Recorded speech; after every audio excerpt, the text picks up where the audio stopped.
sore.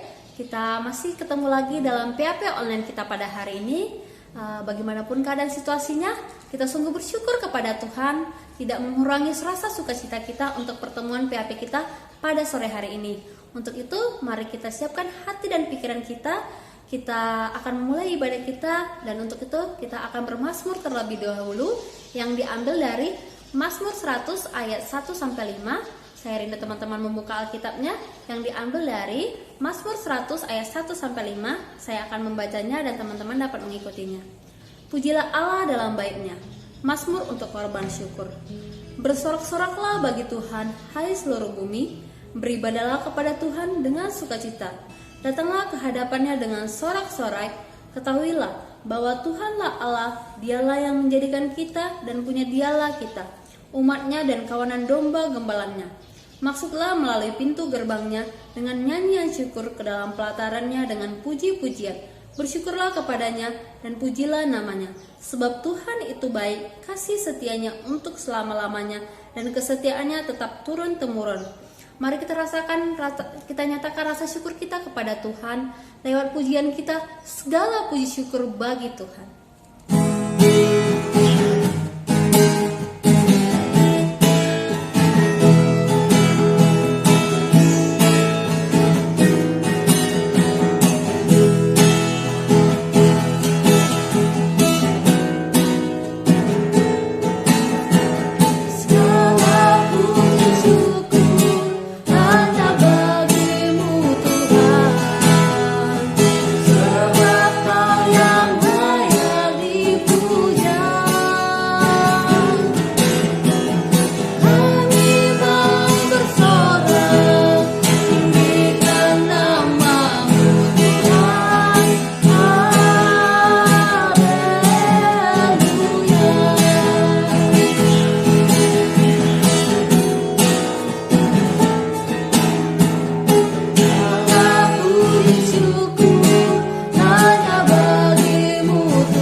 Segala puji syukur bagi nama-Mu Tuhan. Terima kasih Tuhan untuk setiap pertemuan yang Tuhan izinkan dalam setiap kesempatan di sore hari ini.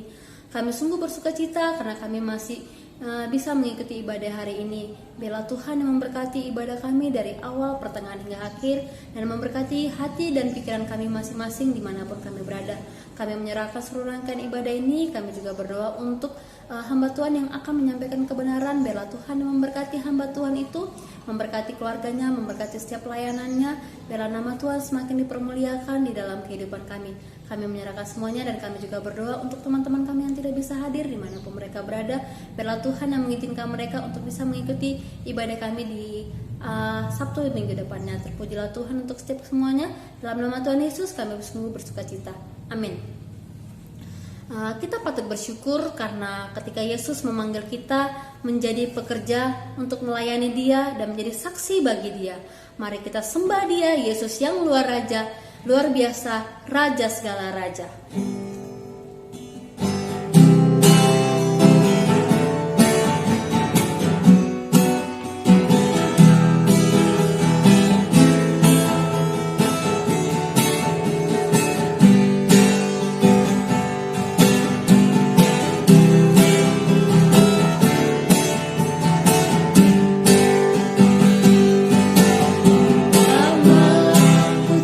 Cari langkah hidup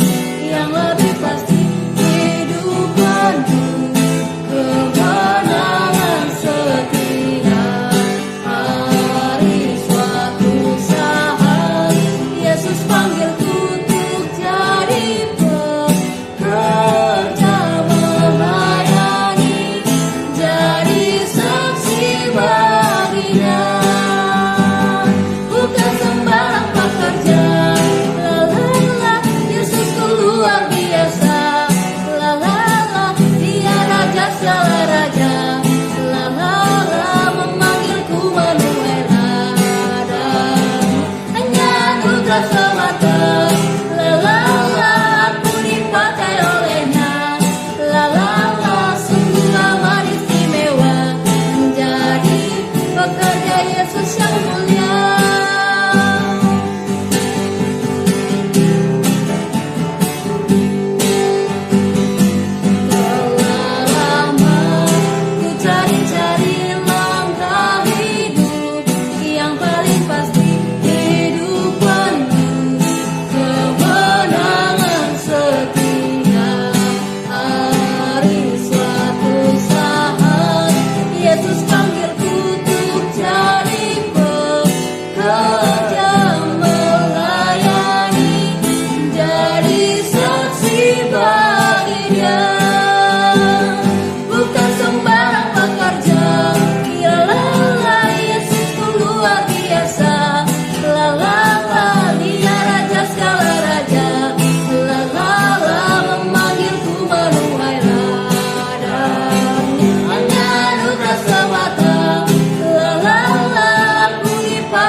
Tuhan, mari kita siapkan hati dan pikiran kita.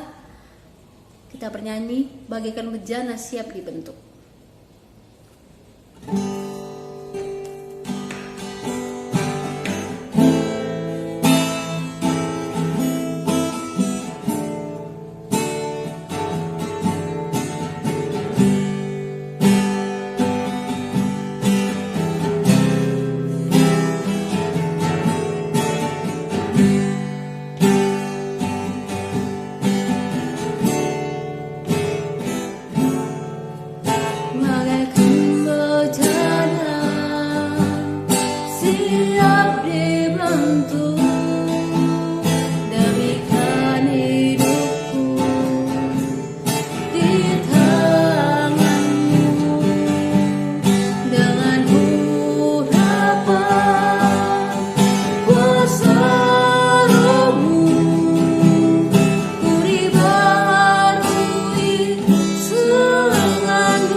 sempurnakan selalu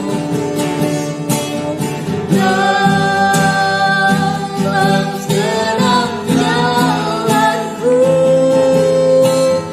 memuliakan nama-Mu.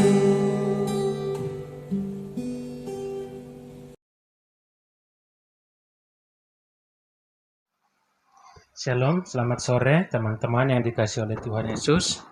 Sebelum kita merenungkan firman Tuhan pada ibadah kita pada sore hari ini, mari kita bersatu di dalam doa. Bapa di dalam sorga, kami bersyukur berterima kasih kepadamu Tuhan, karena Engkau adalah Bapa yang baik dan setia di dalam hidup kami. Hari ini kami tetap ada oleh karena anugerah Tuhan yang memperlayakkan kami untuk tetap berdiri di hadapan-Mu dan berkarya bagi-Mu. Dan pada saat ini Tuhan, kami rindu merenungkan kebenaran firman-Mu. Mari Engkau memberkati seluruh kehidupan kami, hati dan pikiran kami, agar kami siap untuk mendengarkan firman-Mu. Kami menyerahkan hamba-Mu juga yang akan menyampaikannya bagi kami. Biarlah Tuhan kuduskan urapi untuk berbicara bagi kami mewakili Tuhan, sehingga kami semua boleh diperlengkapi dan diteguhkan. Dalam nama Yesus Kristus kami berdoa. Amin. Teman-teman sekalian, firman Tuhan bagi kita pada saat ini dari Yosua pasal yang pertama. Yosua pasal yang pertama ayat 1 sampai dengan ayat yang ke-9. Saya akan membacakan bagi kita semua firman Tuhan. Sesudah Musa hamba Tuhan itu mati, berfirmanlah Tuhan kepada Yosua bin Nun abdi Musa itu demikian. Hambaku Musa telah mati, sebab itu bersiaplah sekarang, seberangilah sungai Yordan ini, engkau dan seluruh bangsa ini menuju negeri yang akan kuberikan kepada mereka, kepada orang Israel itu. Setiap tempat yang akan diinjak oleh telapak kakimu kuberikan kepada kamu seperti yang telah kujanjikan kepada Musa. Dari padang gurun dan gunung Libanon yang sebelah sana itu sampai ke sungai besar, yakni sungai Efrat, seluruh tanah orang Het sampai ke laut besar dan sebelah matahari terbenam, semuanya itu akan menjadi daerahmu. Seorang pun tidak akan dapat bertahan menghadapi engkau seumur hidupmu, seperti aku menyertai Musa, demikianlah aku akan menyertai engkau. Aku tidak akan membiarkan engkau dan tidak akan meninggalkan engkau. Kuatkan dan teguhkanlah hatimu, sebab engkaulah yang akan memimpin bangsa ini, memiliki negeri yang kujanjikan dengan bersumpah kepada nenek moyang mereka untuk diberikan kepada mereka. Hanya kuatkan dan teguhkanlah hatimu dengan sungguh-sungguh, bertindaklah hati-hati sesuai dengan seluruh hukum yang telah diperintahkan kepadamu oleh hambaku Musa. Janganlah menyimpang ke kanan atau ke kiri, supaya engkau beruntung kemanapun engkau pergi. Janganlah engkau lupa memperkatakan kitab Taurat ini, tetapi renungkanlah itu siang dan malam, supaya engkau bertindak hati-hati sesuai dengan segala yang tertulis di dalamnya. Sebab dengan demikian perjalananmu akan berhasil dan engkau akan beruntung. Bukankah telah kuperintahkan kepadamu, kuatkan dan teguhkanlah hatimu, janganlah kecut dan tawar hati, sebab Tuhan Allahmu menyertai engkau kemanapun engkau pergi. Teman-teman yang dikasihi oleh Tuhan kita Yesus Kristus, Yosua adalah orang yang dipilih oleh Tuhan untuk melanjutkan kepemimpinan Musa untuk membawa bangsa Israel untuk memasuki tanah Kanaan, untuk menaklukkan tanah Kanaan, karena tanah itu sudah dijanjikan kepada bangsa Israel melalui Abraham. Namun sebelum kita belajar banyak hal dari tokoh Yosua, mari kita melihat fakta-fakta atau data-data yang bisa dapat kita lihat mengenai siapakah Yosua ini. Yosua lahir di Mesir dan dia lahir dari suku Efraim, dan hanya Yosua dan Kaleb yang lahir di Mesir yang akhirnya tiba di tanah Kanaan, karena seluruh bangsa Israel yang berangkat dari Mesir itu memberontak kepada Tuhan di tengah jalan, akhirnya dibinasakan oleh Tuhan di tengah-tengah perjalanan. Nah, dari ayat 1 tadi kita lihat bahwa Yosua sebelum dia memimpin bangsa Israel, dia adalah abdi Musa. Jadi dia sudah dapat belajar banyak bagaimana menjadi seorang pemimpin melalui seorang Musa. Karena kemanapun Musa pergi, Yosua ada di sana. Dan dia adalah pemimpin yang dipilih oleh Musa untuk memimpin peperangan, untuk berperang melawan suku Amalek di dalam Keluaran 17 ayat 9. Dan Yosua juga ikut dengan Musa ketika Musa disuruh Tuhan untuk naik ke Gunung Sinai untuk menerima hukum Taurat Tuhan yang dituliskan di dalam 2 loh batu itu pada Keluaran 24. Dan Yosua juga ikut untuk kedua kalinya untuk menuliskan kembali 2 loh batu karena yang pertama sudah pecah ketika Musa melempar untuk menegur bangsa Israel ketika mereka membuat patung lembu emas. Dan di dalam yang kedua kalinya Yosua dengan jelas melihat bagaimana Musa berbicara langsung dengan Tuhan. Jadi dari situ dapat kita lihat bahwa sebenarnya Yosua memiliki banyak pengalaman-pengalaman bagaimana dia melihat Tuhan bekerja, Tuhan berbicara melalui Musa.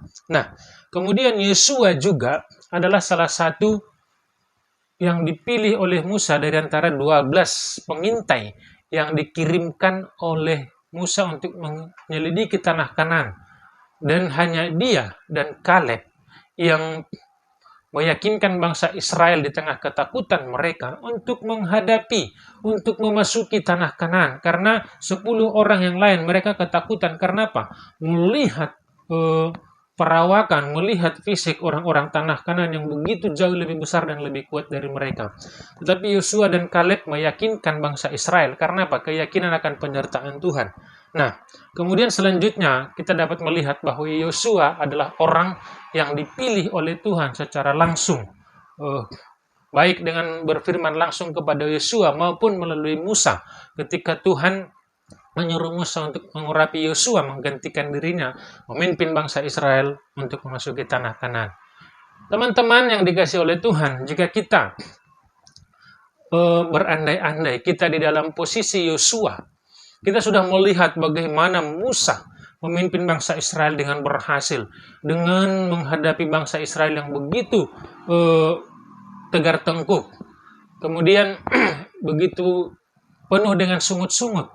Tetapi Musa berhasil memimpin mereka, mengarahkan mereka untuk menuju tanah Kanaan. Tetapi pada saat ini, Yosua dipilih Tuhan untuk menggantikan Musa, menggantikan kepemimpinan Musa dengan segala keberhasilan yang sudah diraih oleh Musa di dalam memimpin bangsa Israel.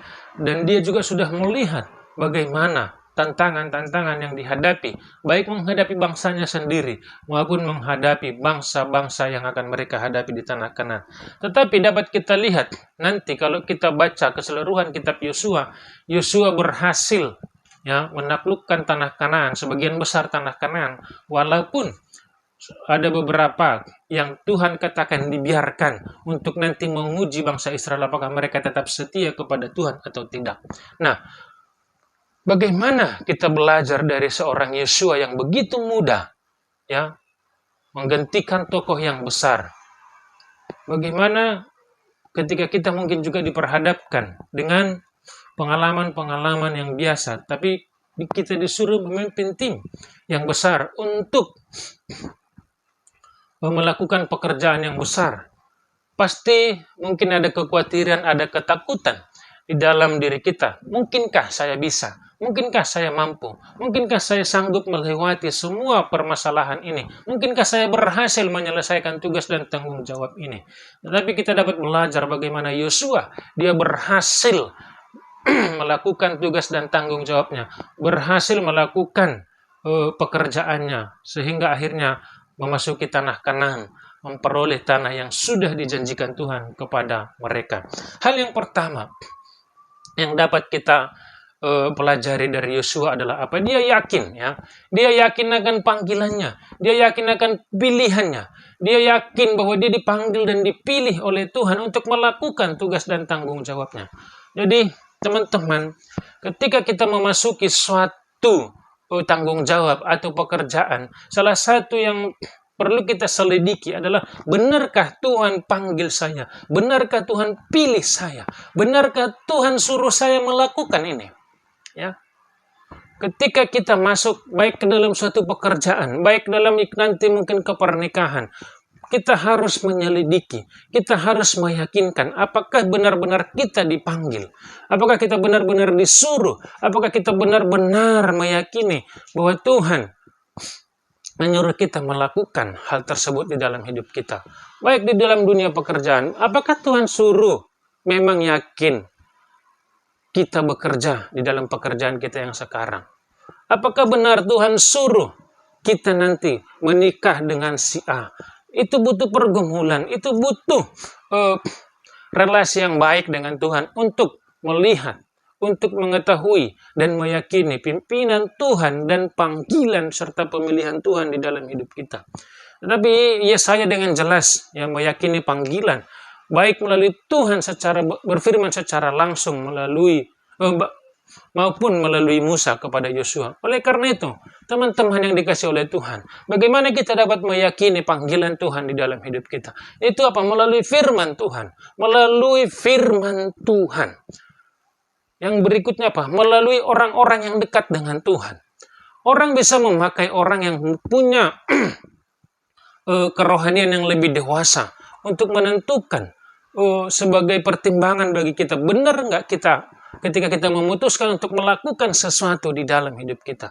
Maka bimbingan rohani, baik di dalam kelompok kecil maupun di dalam konseling-konseling, itu sangat penting di dalam hidup kita.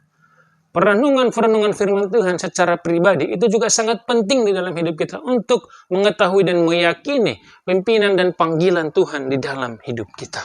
Nah, kemudian pelajaran yang berikutnya yang dapat kita lihat dari Yosua adalah apa? Keyakinan akan janji dan penyertaan Tuhan. Ya. Dia yakin ketika Tuhan berjanji, maka Tuhan akan menggenapinya. Dan ketika Tuhan sudah berjanji, dia meyakini bahwa Tuhan akan menyertai dalam setiap langkah Yosua untuk merenggut, meraih, ya, menyongsong janji yang Tuhan sudah berikan kepada Yosua. Maka di dalam perjalanan memasuki tanah Kanaan, kita dapat melihat bagaimana Yosua selalu menjalin komunikasi dengan baik kepada Tuhan. Bertanya tentang langkah-langkah yang harus dikerjakan kepada Tuhan. Apa di dalam peperangan, dia bertanya dengan serius kepada Tuhan. Karena apa? Dia meyakini hanya Tuhan yang sanggup memberikan pertolongan, menyertai. Dia meyakini bahwa ketika Tuhan sudah berjanji, maka Tuhan akan menggenapinya dan Tuhan akan menolong untuk meraih janji yang sudah Tuhan berikan kepadanya. Dan teman-teman, ya, masalah kita untuk tidak setia kepada Tuhan adalah ketika kita meragukan janji Tuhan. Ketika masalah datang, kita sering meragukan, benar tidak Tuhan menyertai saya? Ketika pergumulan, tantangan, hambatan datang, kita sering meragukan, benar nggak Tuhan suruh saya kemari? Nah, teman-teman yang dikasih oleh Tuhan, ketika kami memutuskan untuk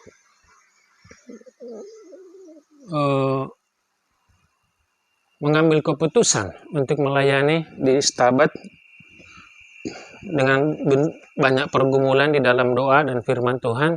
Ketika kami memulai langkah-langkah pelayanan kami, ada banyak hal, tantangan yang kami hadapi. Tapi hampir kebanyakan itu secara eksternal dari jemaat yang akan kami layani.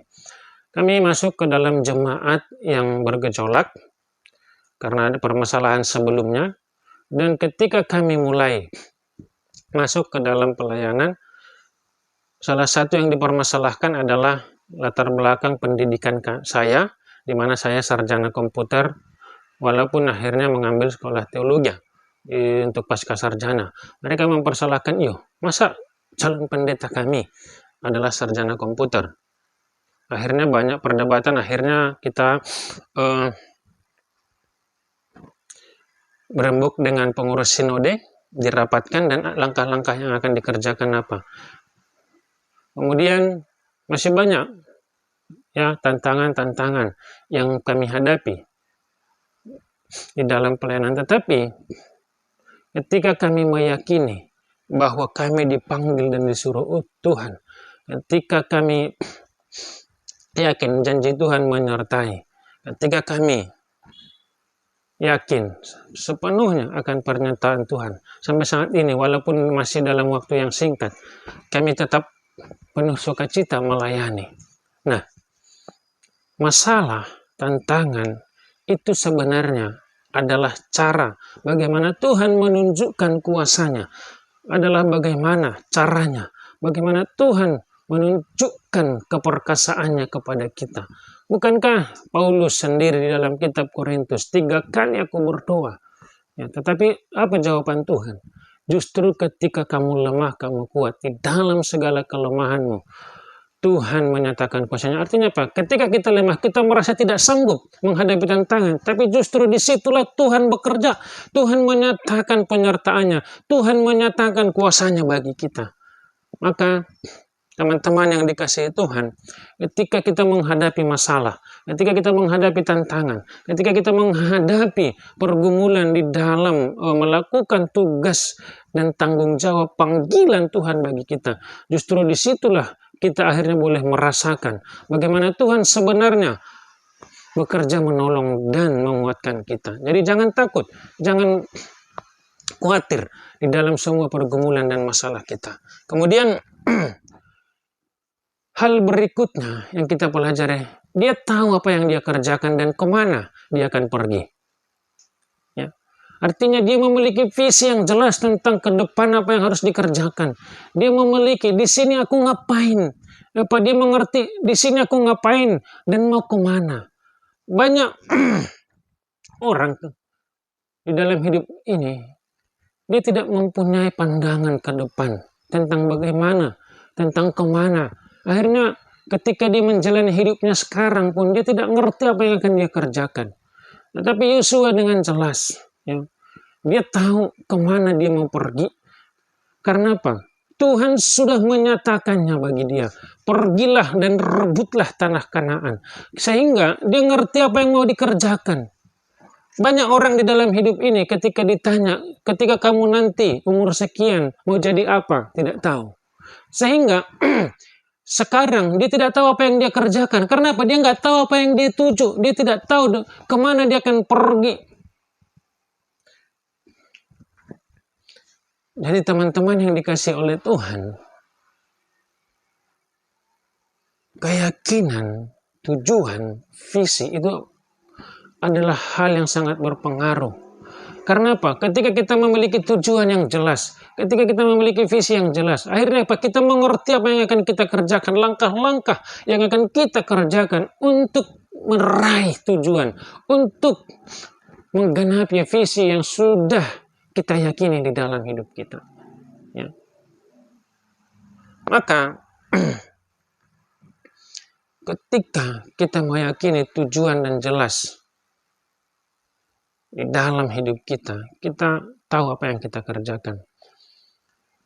Di dalam pelayanan kami, ketika mencari pekerjaan, kami selalu berdoa dulu, Tuhan, kirimlah kami bekerja di mana kami bisa melayani Tuhan. Ya. Kirimlah di mana kami bisa bekerja melayani Tuhan. Dan puji Tuhan ketika kami masih dulu di dalam pekerjaan, saya bekerja di salah satu sekolah swasta, dan istri juga bekerja di salah satu sekolah swasta sebagai guru.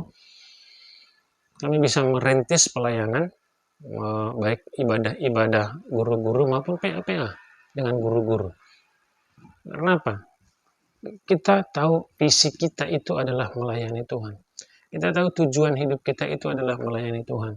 Sehingga langkah-langkah yang kita kerjakan di dalam hidup kita itu adalah langkah-langkah bagaimana untuk melayani Tuhan. Selain bekerja dengan giat di dalam pekerjaan dengan bagus, kita juga berusaha untuk merintis pelayanan. Karena kita tahu tujuan hidup kita itu apa. Ya. Kita tahu kita dipanggil Tuhan, kita diselamatkan, kita ditebus, kita dipilih oleh Tuhan. Itu tujuannya untuk apa? Untuk melayani Tuhan.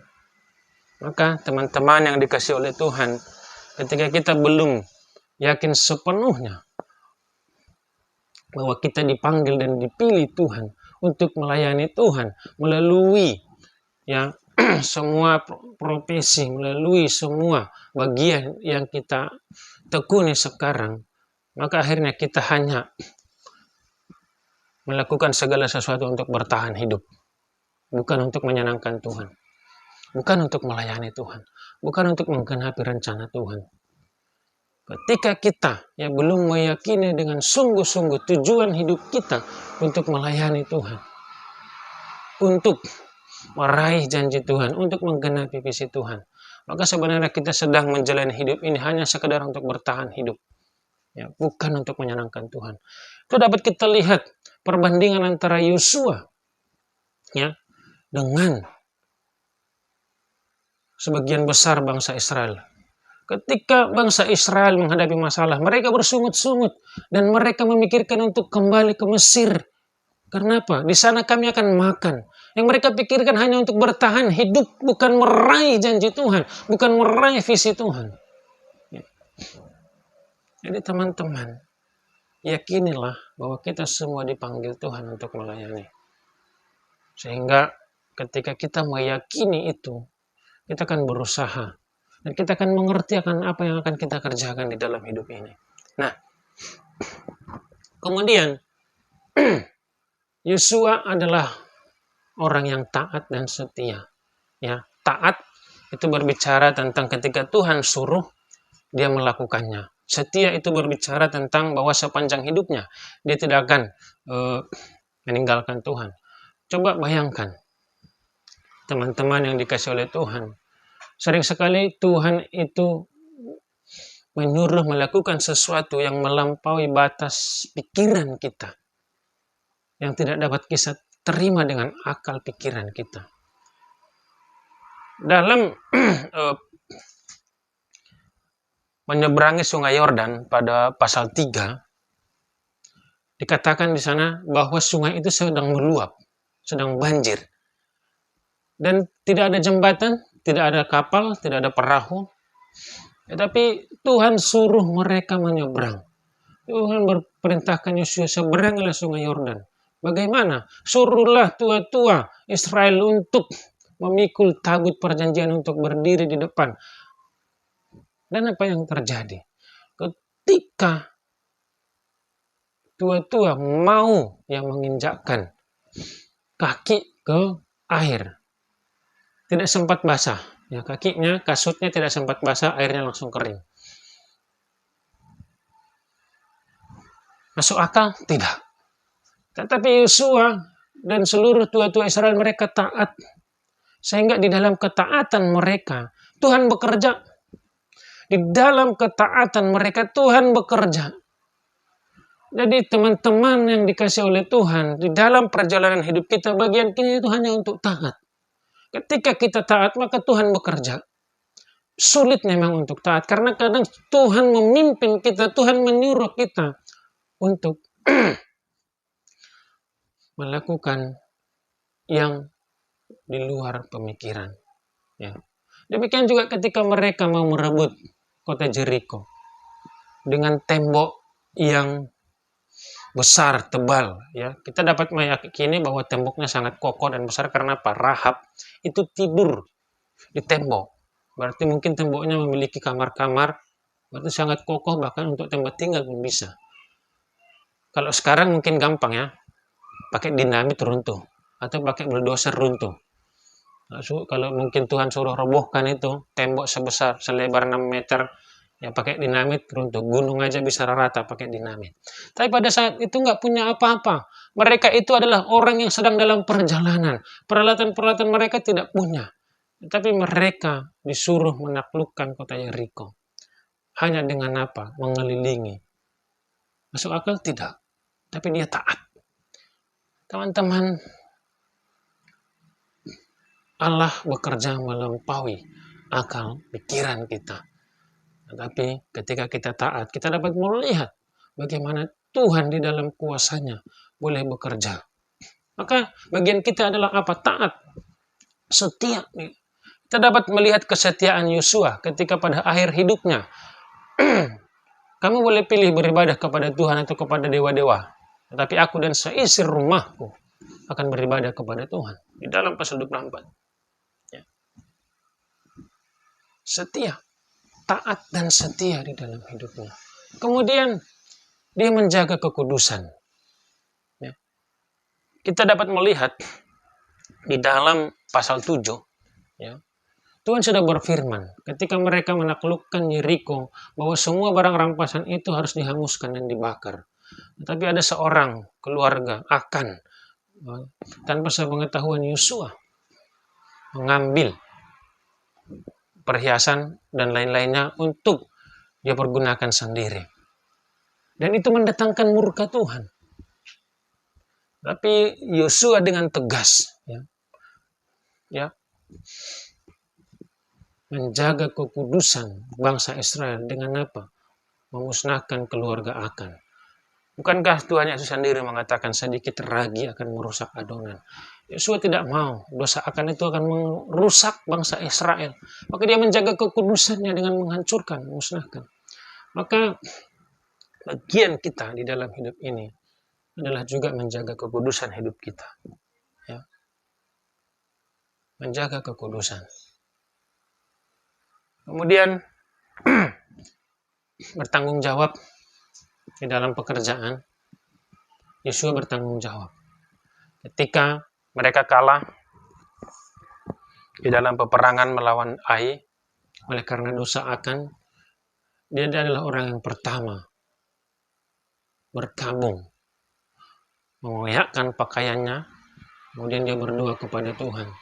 Dia bertanggung jawab di dalam pekerjaannya. Orang yang bertanggung jawab itu akan bisa melakukan pekerjaan-pekerjaan besar. Itu sendiri katakan, siapa setia dalam perkara kecil, dia akan diberikan perkara yang besar. Orang yang bertanggung jawab akan dipercaya. Orang yang berani mengambil tanggung jawab pada akhirnya akan dipercayakan hal-hal besar untuk dilakukan di dalam hidup kita. Maka teman-teman, ketika kita disuruh melakukan sesuatu, maka kerjakanlah dengan sungguh-sungguh, dengan bertanggung jawab. Sekalipun itu tidak menghasilkan secara materi di dalam hidup kita, maka pada akhirnya Tuhan akan memperhitungkannya bagi kita. Jangan kita memandang suatu tugas itu berkaitan dengan materi. Banyak pekerja-pekerja Kristen yang bekerja di perkantoran itu sering diberikan tanggung jawab karena apa? Orang tidak mau mengerjakan. Pekerjaan itu tidak menghasilkan dan sebagainya. Maka terimalah, kerjakanlah. Karena untuk itu kita dipanggil untuk mengerjakan pekerjaan yang tidak dipandang oleh orang. Bukankah Yesus katakan bahwa aku datang untuk melayani? Demikian juga kamu harus melayani. Maka bertanggung jawablah di dalam pekerjaan kita. Setiap yang diberikan kepada kita, kerjakan dengan sungguh-sungguh. Maka Yosua di dalam kesungguhannya mengerjakan tanggung jawabnya memimpin bangsa Israel ketika mereka kalah. Dia langsung orang yang pertama sujud di hadapan Tuhan. Dia langsung memohon kepada Tuhan. Bertanya kepada Tuhan. Kenapa? Kemudian Yosua belajar dari pengalaman-pengalaman. Yosua banyak belajar dari bagaimana Musa memimpin bangsa Israel. Karena dia sudah melihat keberhasilan Musa. Bagaimana dia berhasil memimpin bangsa Israel. Kita dapat melihat ketika Musa mau menaklukkan tanah Kanaan. Dia mengutus 2 orang untuk mengintai. Dia belajar bagaimana juga dulu Musa mengutus dia dan 11 orang temannya untuk mengintai tanah Kanaan. Dia dulu belajar bagaimana Musa mengoyakkan pakaiannya untuk berdoa kepada bangsa Israel. Demikian juga Yosua. Dia belajar bagaimana Musa memanajemen. Jadi sering sekali kita, itu kan dulu. Tapi ada banyak hal baik yang bisa kita pelajari dulu. Bahkan hal buruk supaya kita tidak mengulangi. Belajar dari sejarah. Belajar dari pengalaman-pengalaman yang terdahulu. Itu akan menolong kita. Itu akan membantu kita di dalam melakukan pekerjaan kita. Walaupun belum tentu selamanya itu juga akan boleh secara langsung diimplementasikan. Ya. Jadi teman-teman yang dikasih oleh Tuhan, Yosua boleh bergerak maju terus di dalam panggilannya. Boleh bergerak maju terus melewati tantangan dan hambatan yang dia hadapi dalam tugas dan pelayanannya. Tetapi ketika dia meyakini sepenuhnya bahwa dia adalah orang yang dipilih Tuhan, maka dia juga meyakini Tuhan akan menyertainya, Tuhan akan menolongnya, Tuhan akan memberikan kekuatan bagi dia. Tetapi di satu sisi dia juga tahu bagian yang harus dia kerjakan, yaitu taat, menjaga kekudusan, dan selalu berusaha dengan sungguh-sungguh di dalam melakukan tugas dan tanggung jawabnya. Jadi teman-teman yang dikasihi oleh Tuhan, saya selalu katakan, kita punya bagian untuk dikerjakan, dan Tuhan punya bagian. Maka yakinilah, ketika kita sudah mengerjakan bagian kita dengan serius, dengan sungguh-sungguh, yakinilah Tuhan akan menggenapi janjinya. Tuhan akan memberikan pertolongan bagi kita, sehingga kita tetap boleh bergerak maju, menyongsong masa depan. Oleh karena apa? Keyakinan akan penyertaan Tuhan. Sekalipun banyak masalah, terlebih sekarang, saya selalu punya pandangan, justru ketika keadaan sulit, itulah kesempatan bagi orang-orang percaya, bagi orang-orang Kristen untuk menyatakan kuasa Tuhan, untuk menyatakan kasih Tuhan. Karena apa? Dengan Tuhan, segala tantangan dapat kita lewati. Dengan Tuhan, segala pergumulan dapat kita lewati. Bukan menghilangkan pergumulan, bukan menghilangkan tantangan, bukan menghilangkan masalah. Tapi Tuhan menolong, Tuhan memberi kekuatan di dalam kita. Maka yakinilah, sekalipun keadaan sulit, maka kita akan tetap boleh melangkah bersama dengan Tuhan. Tuhan Yesus memberkati, kita berdoa. Bapa di dalam sorga, kami bersyukur, berterima kasih. Kami boleh belajar dari seorang hamba-Mu yang Tuhan pakai untuk memimpin bangsa Israel, yaitu Yosua. Sekalipun mungkin dia mengalami ketakutan oleh karena usia yang masih muda, tetapi Tuhan menguatkan dan meneguhkan dia.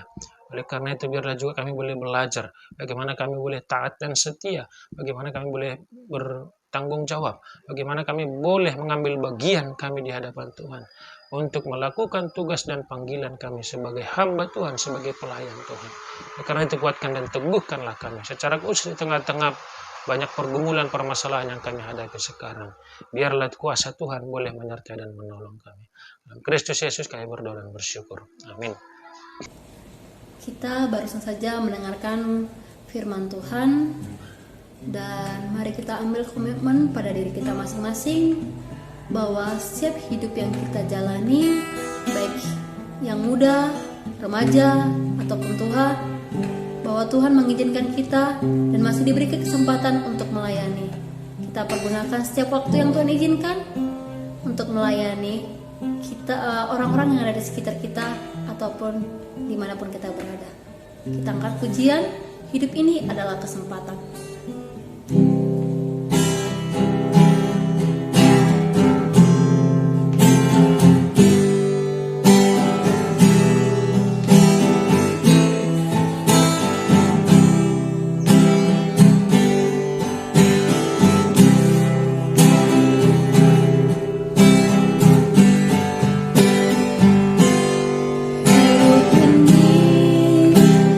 Adalah kesempatan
teman-teman yang dikasih oleh Tuhan, kita bersyukur untuk ibadah kita pada sore hari ini.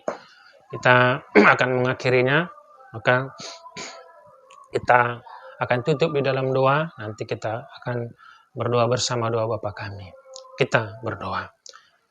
Bapa di dalam sorga, kami bersyukur buat ibadah kami pada sore hari ini. Kami bersyukur untuk firman-Mu, kami bersyukur untuk seluruh hamba-hamba-Mu yang boleh melayani Tuhan. Dan kami terus berdoa biarlah Tuhan menolong kami seluruh pelayan-pelayan-Mu, agar Tuhan memperlengkapi kami untuk tetap setia melayani Tuhan. Bahkan untuk kami semua, di tengah-tengah kesulitan, di tengah-tengah keterbatasan pada saat ini, biarlah hikmat dari Tuhan boleh menolong kami, sehingga dengan pertolongan Tuhan kami akan tetap boleh melangkah, baik dalam pelayanan, baik dalam pekerjaan kami. Tuhan, oleh karena itu kami berdoa untuk seluruh kami di dalam seluruh pergumulan kami. Kesulitan ekonomi, biarlah Tuhan yang pelihara. Kesulitan dalam kesehatan, biarlah Tuhan juga yang memberkati kami secara khusus, menjaga kami di tengah-tengah ketakutan kami akan pandemi COVID ini. Di tengah-tengah kami harus bekerja, Tuhanlah kiranya melindungi kami. Kami juga berdoa Tuhan untuk orang tua kami, dimanapun mereka berada, berkatilah mereka, lindungilah mereka.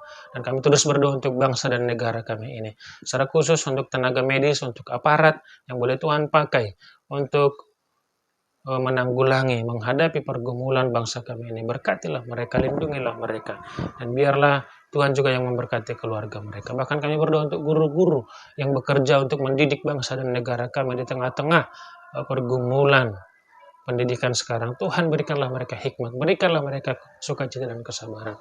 Pada akhirnya kami terus berdoa untuk yayasan kami, gereja-gereja-Mu, agar kiranya juga Tuhan boleh Tuhan pakai untuk menyatakan kasih-Mu, menyatakan kuasa-Mu di tengah-tengah kesulitan yang kami hadapi sekarang.